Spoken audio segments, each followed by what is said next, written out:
तो गाइस कैसे हैं आप सब लोग। बैटल स्पिरिट के एपिसोड 120 के साथ हाजिर हो। तो लास्ट एपिसोड के एंड पे हमने देखा था कि रोग जो था मैलिस की पावर्स को एक्टिवेट करने के बाद फिकल को गले से पकड़ लेता है और उसे कहता है कि मैं मैलिस हूँ, क्या तुम अभी यहाँ पर मेरे साथ अपनी फाइट को कंटिन्यू करना चाहोगे। जबकि फिकल जो होता है उसका रोबोट उसे कहता है कि ये इसकी पावर्स हो सकती है, क्योंकि किसी भी विल की पावर्स जो होती है वो अलग अलग पावर स्पेशल एबिलिटीज दे सकती है, जिसकी वजह से इसने अपनी बॉडी को ट्रांसफॉर्म कर लिया है। और इसी के साथ फिकल जो होता है वो अपनी एक बैकग्राउंड का सीन याद करता है। जब वो एक छोटा बच्चा था तो उसके डैड का डोजो हुआ करता था और उसके डैड उन्हें मार्शल आर्ट्स की ट्रेनिंग दिया करते थे। और उस वक्त यहाँ पर उसकी यूनिफॉर्म जो थी वो दूसरे लड़के चेंज कर देते हैं और वो लड़की जैसी यूनिफॉर्म उसके लिए रख देते हैं। तो जिसे पहनकर जब वो पहुंचता है तो उसके डैड बहुत ज्यादा गुस्सा होते हैं और कहते हैं कि ये क्या तुम यहाँ पर एक तो लेट आए और ऊपर से यहाँ पर लड़कियों वाली यूनिफॉर्म पहनकर आए हो, ये क्या बात हुई। तुम्हें यहाँ पर बिल्कुल भी अकल या तमीज नहीं है कि तुम यहाँ पर अपने बाप का नाम खराब करने वाले हो। तो फिकल उसे कहता है कि डैड मुझे नहीं पता किसने मेरे साथ ये सब कुछ किया है, किसी ने मेरी यूनिफॉर्म को चेंज कर दिया था और मुझे यहाँ पर पहुंचना था आपकी क्लास के लिए, इसी वजह से मैं यही ड्रेस पहनकर आ गया हूँ।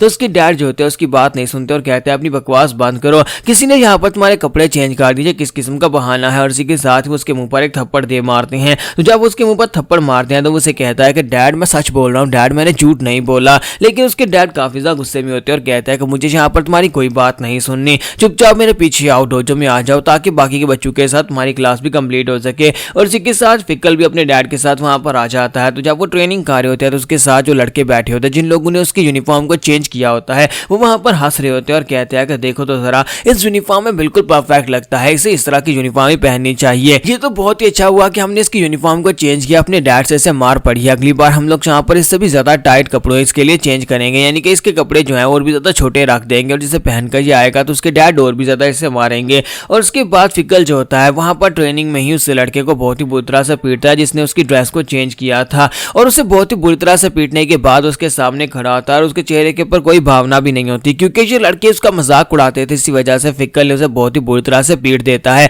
तो उसके डैड जो होते हैं वो भी इस बात से गुस्सा होते हैं और इसी के साथ ही वो फिर से उसके मुंह पर थप्पड़ मारते हैं और कहते हैं क्या तुम्हें पता भी है कि यहाँ पर एक स्पारिंग मैच हो रहा था जिसमें तुम दोनों दोस्त आपस में ड्यूल कर रहे थे, लेकिन तुमने यहाँ पर से बहुत ही बुरी तरह से पीट दिया है। तो फिकल जो होता है अपने डैड की मार खा खा कर यहाँ पर सोच रहा होता है कि डैड क्या तुम भी यहाँ पर इनके जैसे हो। हालांकि ये लोग यहाँ पर इस बात को रिजर्व करते थे कि इन्हें यहाँ पर सजा मिलनी चाहिए, क्योंकि ये लोग मेरे साथ बहुत ही बुरा करते थे और तुमने कभी इस बात को समझने की कोशिश नहीं की। फादर लगता है कि तुम भी इन्हीं की तरह हो, लेकिन मैं यहाँ पर इन सारे थप्पड़ों को कभी जिंदगी में नहीं भूलने वाला। तो हमारा सीन प्रेजेंट में आता है जहाँ पर फिकल कहता है कि इस वक्त मुझे बिल्कुल वैसे ही प्रेशर महसूस हो रहा है जैसा मेरे फादर के पास से रिलीज होता था, यानी कि मेरे फादर से मुझे डर लगता था और इस वक्त मुझे यहाँ पर इससे भी डर लग रहा है। और इसी के साथ ही फिकल उसे कहता है कि तुम यहाँ पर मुझे पास के याद दिला रहे हो कि मेरे डैड जो थे वो बिल्कुल तुम्हारी तरह ही थे, यानी कि तुम्हारी तरह बहुत ज्यादा खतरनाक थे और मैं यहाँ पर अपने फादर के सामने क्वालिफाई होने के लिए कुछ भी करने को तैयार था, ताकि मुझे यहाँ पर इतनी स्ट्रेंथ मिल जाए कि मैं अपने फादर के सामने प्राउडली खड़ा हो सकूं और मेरे फादर भी यहाँ पर मेरे सामने यहाँ पर इस तरह से बात कर सके कि वाकई में मैंने यहाँ पर स्ट्रेंथ को हासिल किया है।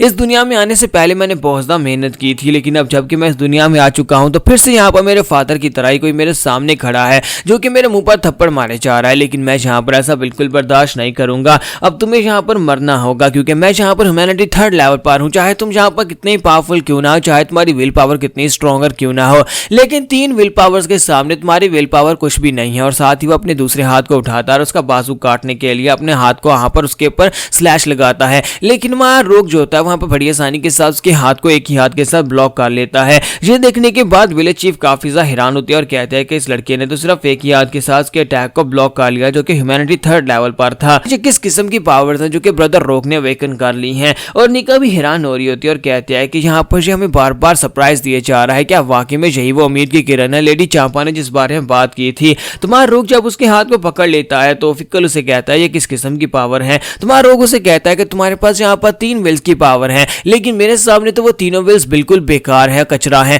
क्योंकि हर एक विल जो होती है वो अलग अलग पावर रखती है। जैसे कि मेरे पास यहाँ पर एक डोमिनेटिंग विल है, यानी कि मैलिस की पावर, और मैलिस की पावर बाकी के सभी विल्स के ऊपर बहुत ज्यादा भारी पड़ती है। और ज़ाओडाई भी वहां पर सोच रही होती है कि रोग की बातें बिल्कुल सच है। अगर एक इंसान के पास बहुत सारी विल की पावर्स है तो उन विल की पावर्स में से कोई एक विल की पावर ऐसी होगी जो बाकी सभी में से बहुत ज्यादा स्ट्रॉन्गर होगी, क्योंकि विल की पावर्स जो होती है वो अपनी स्ट्रेंथ अपने आप में रखती है। जैसे कि यहाँ पर उसके पास विल की पावर्स हैं वो तीनों बेकार पावर्स हैं, लेकिन मैलिशियसनेस जो है वो बहुत ज्यादा पावरफुल विल की पावर है। तो जब फिकल को वहां पर अंदाजा हो जाता है कि वो रोग के साथ फाइट करके इस फाइट को जीत नहीं पाएगा, तो इसी के साथ ही वो सोच रहा था कि मुझे यहाँ पर से भागने का मौका ढूंढना चाहिए, क्योंकि मैं इस बंदे से अगर फाइट करूंगा तो मैं हार जाऊंगा और इसी के साथ ही वो सोच रहा होता है कि मैं यहाँ पर से भाग चलता हूँ। स्पीड काफी ज्यादा अच्छी है, अगर मैं यहाँ पर अभी भागना स्टार्ट करता हूँ तो मैं बड़ी आसानी के साथ इससे बचकर निकल सकता हूँ। और इसी के साथ ही जैसे वहां पर वो भागने के बारे में सोच रहा होता है तो हमारा रोग उसके हाथ को अपनी तरफ खींचता है, यानी उसे अपनी तरफ खींचता है, फिर साथ ही अपने पांचवें पावर को रिलीज करता है और अपने पांचवें पावर को रिलीज करने के बाद उसकी गर्दन के ऊपर दे मारता है।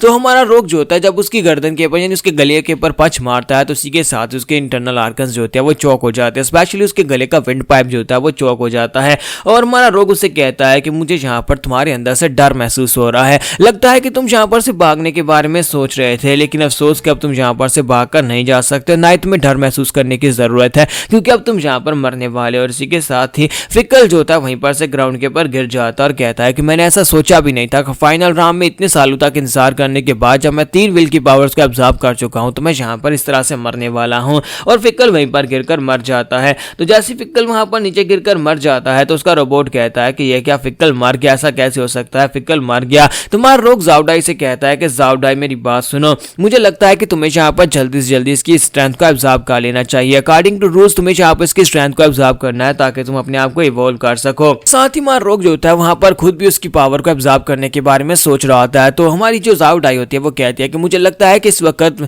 रोग जो है वो डोमिनेटेड नहीं है बल्कि उसकी जो पावर्स है वो डोमिनेटेड है, क्योंकि रोग पहले तो यहाँ पर किसी को मारना नहीं चाहता था और दूसरा यहाँ पर किसी की पावर्स को एब्जॉर्ब नहीं करना चाहता था, लेकिन अब ये वाला बंदा जो है यहाँ पर इनकी पावर्स को भी एब्जॉर्ब करना चाहता है और इसने इस बंदे को मार भी दिया है। आए रोग किस किस्म की एग्जिस्टेंस बन चुका है कि इसने यहाँ पर हमारे गार्ड की एक पनिशमेंट को भी पकड़ लिया था, यानी कि उस थंडर को भी पकड़ लिया था और उसको टुकड़े टुकड़े कर दिया था। रोग जो होता है फिकल की पावर को एब्जॉर्ब करने के बाद गांव वालों के रूम में वापस आ जाता है और वहां पर जावडाई से कहता है कि जावडाई मैं तो यहाँ पर पहले से काफी ज्यादा बेहतर महसूस कर रहा हूँ, तुम अपने बारे में बताओ कि तुम्हें कैसा लग रहा है। तो जावडाई जो होती है उसका साइज थोड़ा सा पहले से बड़ा हो गया होता है, तो वो उसे कहते हैं कि मैंने यहाँ पर काफी सारी एनर्जी को एब्जॉर्ब किया है जो कि मेरी एनर्जी एवोल्यूशन में ऐड हो गई है, जिसकी वजह से मेरा साइज थोड़ा सा बढ़ गया है। तो निक्का भी कहती है हाँ मुझे लगता है कि लिटिल थिंग थोड़ी सी और बड़ी हो गई है। और इसी के साथ ही विलेज चीफ वहां पर आते हैं और उसे कहते हैं कि ब्रदर रोग तुम्हें बहुत ज्यादा बधाई हो, तुमने यहाँ पर अपनी पहली फाइट को जीत लिया, अब बताओ कि तुम्हारा आगे का प्लान क्या है। लेडी चांपाओ से कहते हैं कि हालांकि तुमने यहाँ पर गार्ड्स की पनिशमेंट की पावर्स को हैंडल कर लिया,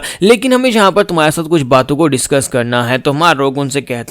उनसे कहता हाँ क्यों नहीं, मैं यहाँ पर अगला प्लान मेरा यही है कि मैं हर एक चीज को स्टेप बाय स्टेप करने वाला हूँ। और साथ ही वो जावडाई से कहता है कि जावडाई तुम्हें पता है कि हमारे यहाँ पर आने का मकसद क्या है। तो जावडाई कहती है हाँ मैं तो यहाँ पर इस बार में भूल ही गई थी। तो निका उनसे कहते हैं तो फिर मैं तुम्हें यहाँ पर लेकर चलती हूँ, क्योंकि तुम लोग हमारे गांव में स्किल सीखने के लिए आए तो हम लोग यहाँ पर तुम्हें स्किल जरूर सिखाएंगे। और इसी के साथ ही हमारा रोग जो होता है वो निका के पीछे पीछे वहां पर चल पड़ता है। रोग कहता है कि पहले तुम्हारे गांव में यहाँ पर स्किल सीखूंगा और उसके बाद मुझे जाकर किसी को ढूंढना है, मुझे अपने दोस्तों को ढूंढना है। और यहाँ पर हमारी एपिसोड 120 का एंड करेंगे। तो एपिसोड की एक्सप्लेनेशन अच्छी लगी हो तो कमेंट करके जरूर बताइएगा, वीडियो को लाइक करना मत भूलिएगा। Thank you.